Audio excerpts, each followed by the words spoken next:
Call of Duty, emergency broadcast.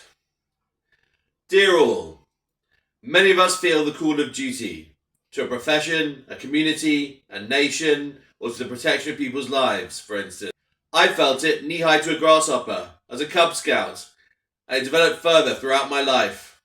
Some controversial things about the police recently, but believe me, I love the police, or at least the concept of the police.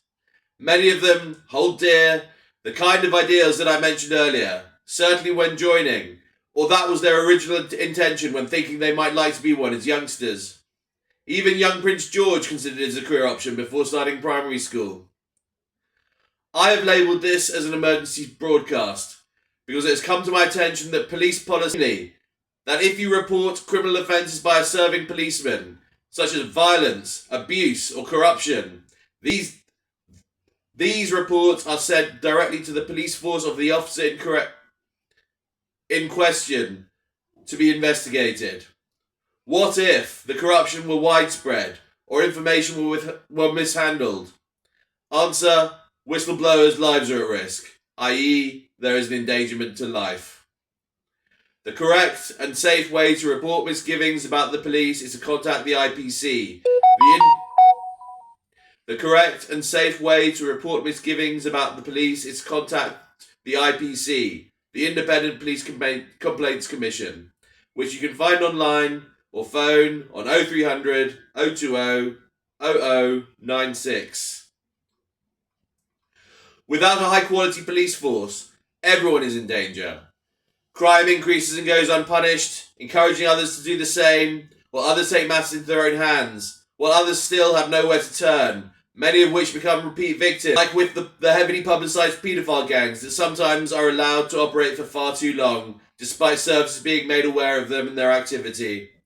The idea that there is nothing worse than a nonce, by the way, believe me, there are. While I'm on the subject of sex offences, I hope anyone who feels assaulted, abused or threatened can feel that they can report their concerns to the police. There are many dedicated officers and many more of us trained on the subject in other services, including social workers, medics, counsellors and therapists. As a victim, it can be terribly hard to open up about such experiences. Some don't feel ready. Others are too affected by the trauma.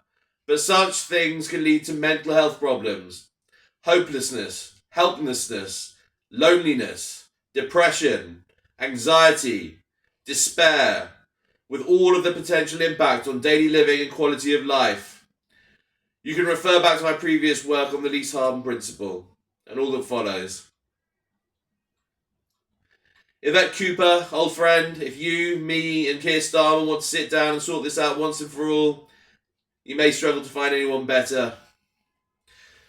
My final message to anyone affected by this is you are not alone. I know it may seem like things have been going backwards in this country for so very long, but things can get better with time. For all of us. Thank you, and God bless you all.